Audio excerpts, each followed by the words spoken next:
राम राम किसान साथियों हमारे बहुत सारे किसान साथी पिछेती गेहूं लगाते हैं। जैसे कि मेरे पीछे आप फसल भी देख रहे होंगे, यह है पिछेती गेहूं की फसल। अगर आप पिछेती गेहूं लगाते हैं तो इसमें आप अधिक पैदावार कैसे ले सकते हैं, कौन कौन सी हमें खादों का इस्तेमाल करना चाहिए, संपूर्ण जानकारी आज की वीडियो में हम आपको देने वाले हैं। कैसे आप पैदावार बढ़ा सकते हैं, कब आपको पिछेती गेहूं में सिंचाई लगाना चाहिए और कौन कौन सी हम खादों का इस्तेमाल करें ताकि पिछेती यानी देर से बोए गए गेहूं में भी हम अच्छे कल्ले अच्छा उपज ले सकें। तो इसके ऊपर कंप्लीट जानकारी आज की वीडियो में हम आपके साथ शेयर करने वाले हैं।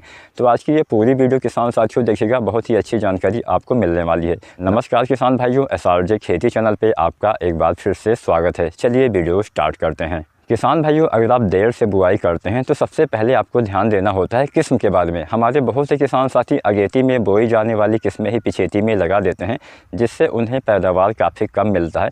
तो अगर आप भी चाहते हैं कि आपको पिछेती गेहूं में अच्छा पैदावार मिले तो इसके लिए आपको पिछेती वाली जो वैरायटियाँ आती है, जो पिछेती यानी देर से बोई जाने वाली किस्मों का चयन करेंगे तो ही वो देर से अच्छा उत्पादन दे पाएंगे। सबसे पहले आपको वैरायटी यानी किस्म के ऊपर ध्यान देना है। उसके बाद बारी आती है बुआई। किसान साथियों, बुआई के समय हम बहुत सारी गलतियां भी कर देते हैं, जिससे कई बार हमें अच्छा उत्पादन नहीं मिल पाता है। अगर आपने देर से बुआई की हो या फिर जल्दी बुआई की हो, जो हमें खाद बुआई के समय देना चाहिए उसका इस्तेमाल हमें बुआई करते समय या फिर अंतिम जुताई के समय ही कर देना होता है। तो चलिए जानते हैं, अगर आपने देर से बुआई की है तो आपको कौन कौन सी खादों का इस्तेमाल बुआई के समय करना चाहिए। पहली खाद हम डालते हैं DAP। अब DAP आपको डालना होता है 55 किलो। यहाँ पर जितनी भी हम खाद की मात्रा बताएंगे वो पर एकड़ यानी 1 एकड़ खेत के हिसाब से बताएंगे। तो DAP आपको इस्तेमाल करना है 55 किलो। इसके साथ आपको डालना चाहिए यूरिया आपको डालना होता है 20 से 25 किलो के हिसाब से। और साथ में बुआई के समय पोटास खाद का इस्तेमाल अवश्य करिएगा। बहुत से किसान साथी पोटास नहीं डालते हैं। पोटास भी हमारे पौधे के लिए बहुत ज़रूरी तत्व होता है। पोटास की कमी से बालियाँ छोटी पतली कमज़ोर रह जाती हैं, पौधे में सही से भोजन नहीं बनता है और तने भी कमज़ोर हो जाते हैं। तो पोटास जो आता है MOP पोटास 60% वाला, इसका इस्तेमाल करिएगा। पोटास की आपको मात्रा की बात की जाए तो लगभग यहाँ पे 25 से 30 किलो पोटास आपको बुआई के समय इस्तेमाल करना है। तो यहाँ पे हमने 3 खादें आपको बताई। पहला आपको इस्तेमाल करना है DAP 55 किलो। दूसरा आपको इस्तेमाल करना है यूरिया लगभग 20 से 22 या 25 किलो। तीसरा चीज़ आपको यूज़ करना है पोटास, लगभग आपको 25 से 30 किलो इस्तेमाल करना है। अब इस अवस्था में आप चाहें तो सागरिका का इस्तेमाल करिए। सागरिका Z++ जो आता है लगभग 8 से लेकर 10 किलो मात्रा पर एकड़ के हिसाब से आप इस्तेमाल करेंगे तो अच्छा लाभ मिलेगा। तो यहाँ पर हमने 4 खादें बताई। इन चारों खादों का इस्तेमाल बुआई करते समय या फिर अंतिम जुताई के समय करेंगे तो आपको सबसे बढ़िया फ़ायदा मिलेगा। तो ये तो हमने पहले वाली खाद डाली, जो हम बेसल डोज वाली खाद डालते हैं। अब बात करते हैं पहला पानी। गेहूं में अगर आप सही से सिंचाई नहीं करते हैं या फिर बहुत ज़्यादा पानी भर देते हैं तो भी नुकसान होता है।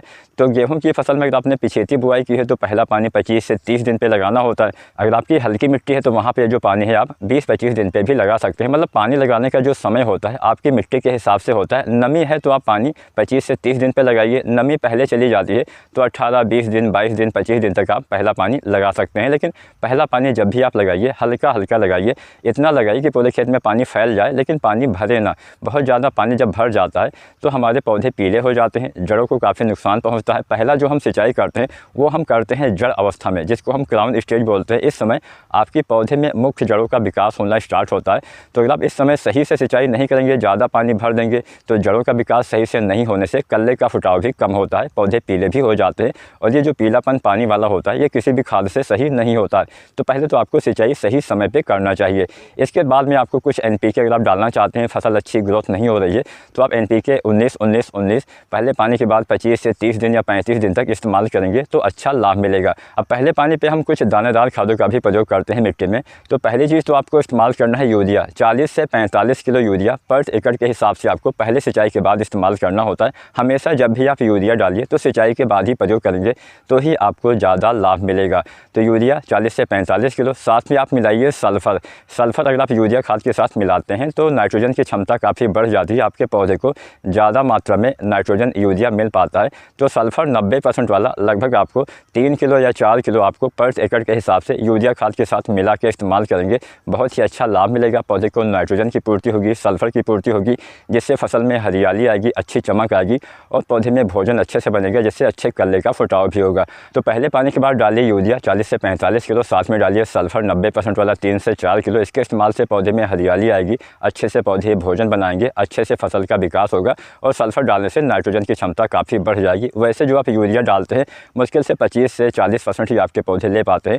और हमेशा सिंचाई के बाद यूरिया डालना, क्योंकि सिंचाई से पहले अगर आप यूरिया खाद का इस्तेमाल करते हैं तो लिंचिंग हो जाता है। लिंचिंग का मतलब होता है जब आप पहले यूरिया डाल देते हैं उसके बाद सिंचाई करते हैं तो पानी के साथ यूरिया काफ़ी नीचे चला जाता है, जिससे आपके पौधे को नाइट्रोजन कम मात्रा में फिर बहुत ही कम मात्रा में मिल पाता है, जिससे आपके पौधे में अच्छे से विकास नहीं हो पाता है। तो जब भी आप यूरिया डालिए, चाहे पहले पानी पे चाहे दूसरे पानी पे, तो आपको हमेशा सिंचाई के बाद ही यूरिया खाद का इस्तेमाल करना चाहिए। ये तो कुछ दानेदार खाद हम पहले पानी पे डालते हैं। अब यहाँ पे जिंक की बात कर लेते हैं। जिंक सल्फेट जो हम इस्तेमाल करते हैं, कोशिश करिए कि आपको जिंक का इस्तेमाल मिट्टी में नहीं करना चाहिए। आपको स्प्रे विधि से इसका प्रयोग करना है, फोलियर स्प्रे करना है, पत्तियों के ऊपर छिड़काव करना है। अगर आप जिंक का इस्तेमाल मिट्टी में करते हैं बहुत ही कम लाभ आपके पौधे को मिलता है, और अगर आप स्प्रे विधि से डालते हैं तो इसका आपके पौधे ज़्यादा उपयोग कर पाते हैं। तो एक मैं फार्मूला आपको बता देता हूँ, इस फार्मूले का इस्तेमाल करेंगे तो बहुत ही अच्छा लाभ मिलेगा। ये फार्मूला पहले पानी के बाद आपको अपनाना है। तो यहाँ पे सबसे पहली चीज़ तो आपको लेना है जिंक 33% वाला 700 ग्राम, या फिर 21% वाला आप इस्तेमाल कर सकते हैं 1 किलो, या फिर एक जिंक आती है चिलेटेड वाली, वो थोड़ा बेहतर काम करती है। तो कोशिश करिए कि 12% वाली जिंक आप 120 ग्राम के आसपास डालेंगे तो अच्छा लाभ मिलेगा। तो पहली चीज़ आपको लेना है जिंक। दूसरा चीज़ लेना है मैग्नीशियम सल्फेट। कई बार माइक्रोन्यूट्रिएंट्स की कमी की वजह से भी हमारे पौधे में अच्छी ग्रोथ नहीं हो पाती है, पीलापन आ जाता है। मैग्नीशियम सल्फेट से पौधे भोजन बहुत अच्छे से बनाते हैं। मैग्नीशियम सल्फेट से पौधे में नाइट्रोजन फास्फोरस ग्रहण करने की क्षमता में सुधार होता है। मैग्नीशियम सल्फेट से प्रकाश संश्लेषण बहुत अच्छे से होता है, जिससे फसल में अच्छी ग्रोथ होती है, पौधे अच्छे से भोजन बनाते हैं। तो मैग्नीशियम सल्फेट जो आता है लगभग 1 किलो आपको इस्तेमाल करना है। इसके साथ तीसरा चीज़ आपको मिलाना होता है फेरस सल्फेट। फेरस सल्फेट से क्या होता है कि इससे जो होता है आपके पौधे में हरापन आता है। फेरस सल्फेट से क्लोरोफिल का निर्माण होता है। क्लोरोफिल हमारे पौधे में हरापन बनाने में काफ़ी मदद करता है। क्लोरोफिल से किसी भी चीज़ में हरापन आता है, तो पौधे में अच्छे से जब हरापन आएगा तो पौधे का विकास अच्छे से होगा। कई बार फेरस सल्फेट की कमी की वजह से भी पीलापन आ जाता है। तो जो फेरस सल्फेट आता है 19% वाला, इसकी आपको लगभग 500 ग्राम यानी आधा किलो मात्रा इस्तेमाल करनी होती है। तो यहाँ पे हमने 3 चीज़ें बताई, जिंक, मैग्नीशियम सल्फेट और फेरस सल्फेट। चौथा चीज़ आप मिलाइए यूरिया, दानेदार यूरिया 1 से लेकर 2 किलो के आसपास मिलाना है। और पांचवा चीज़ आपको लेना है मैग्नीज सल्फेट। मैग्नीज सल्फेट के इस्तेमाल से पौधे में प्रकाश संश्लेषण बहुत अच्छे से होता है। पौधे में अच्छे से जब प्रकाश संश्लेषण होगा तो पौधे अच्छे से भोजन बना पाएंगे, जिससे फसल की ग्रोथ अच्छी होगी। तो ये 5 चीज़ें अलग अलग बर्तन में आपको घोलना है। अलग आपको यूरिया घोलना है, अलग आपको जिंक, अलग आपको मैग्नीशियम, अलग आपको फेरस सल्फेट, अलग आपको मैग्नीज सल्फेट। ये पाँचों चीज़ों का अलग अलग बर्तन में घोल बनाइए। उसके बाद टंकी में एक साथ आप प्रयोग कर सकते हैं। यहाँ पे जो हमने मात्रा बताई है वो पर एकड़ के हिसाब से पर्याप्त रहने वाली है। इसका इस्तेमाल आप 25 दिन से लेकर और 40 दिन के बीच में करेंगे, बहुत ही अच्छा लाभ मिलेगा। जितना जल्दी इस्तेमाल करेंगे उतना ज़्यादा फायदा आपके पौधे को मिलने वाला है। तो ये तो आपको कुछ स्प्रे करना है। इसके बाद बात करते हैं दूसरा पानी। गेहूँ की फसल में दूसरा पानी 40 से 45 या 50 दिन के अंदर लगा देना चाहिए। अपनी मिट्टी के हिसाब से पानी का समय आप आगे पीछे भी कर सकते हैं। नमी है तो आप पानी आगे भी लगा सकते हैं, नमी पहले ख़त्म हो जाती है तो पहले भी आप सिंचाई कर सकते हैं। फिलहाल दूसरा पानी लगाने के बाद भी आपको यूरिया, अंतिम यूरिया डालना होता है। हमेशा जो हम अंतिम यूरिया डालते हैं इसका इस्तेमाल आपको 50 से 55 दिन के अंदर ही कर देना है, क्योंकि इसके बाद गांठें बनना चालू होती हैं और उस समय अगर आप यूरिया डालते हैं तो गांठों की लंबाई काफ़ी ज़्यादा होने से पौधे की हाइट काफ़ी ज़्यादा हो जाती है, जिससे फसल गिरने की संभावना बढ़ जाती है। तो यहाँ पर अंतिम यूरिया आप दूसरा पानी जब लगाते हैं 40-45 दिन पे, तो उसके बाद में 50 या 55 दिन तक आपको इस्तेमाल कर देना चाहिए। अंतिम यूरिया आपको डालना होता है लगभग 40 से 45 किलो। तो यहाँ पे आपको इसके बाद कोई भी दानेदार खाद मिट्टी में इस्तेमाल नहीं करना है। इसके बाद आप जो भी डालेंगे उसका आप स्प्रे करेंगे, छिड़काव करेंगे।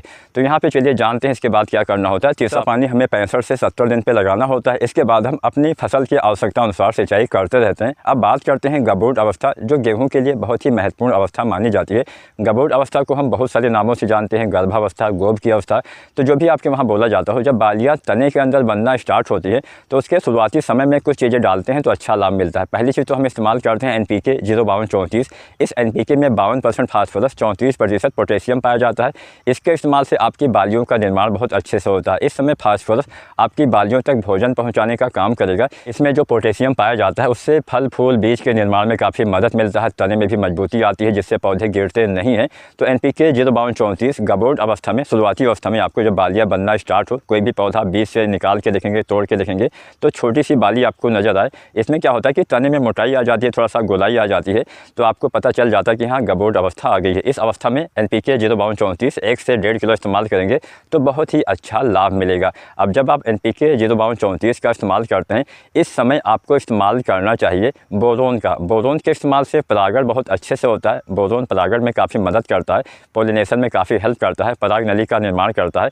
बोरोन से पौधे में जड़ों के द्वारा जो भी अवशोषित किया जाता है उसको बोरोन पौधे के सभी भागों तक पहुंचाने का काम भी करता है। तो NPK 05234 1 से 1.5 किलो और बोरोन 20% वाला 100 से 125 ग्राम आपको अलग अलग घोल बना के एक साथ स्प्रे कर देना है। बालियाँ निकलने से पहले इसका इस्तेमाल करते हैं तो बालियों की साइज़ अच्छी आती है, बालियों में दाने अच्छे आते हैं, दाने का भराव बाद में अच्छे से हो पाता है।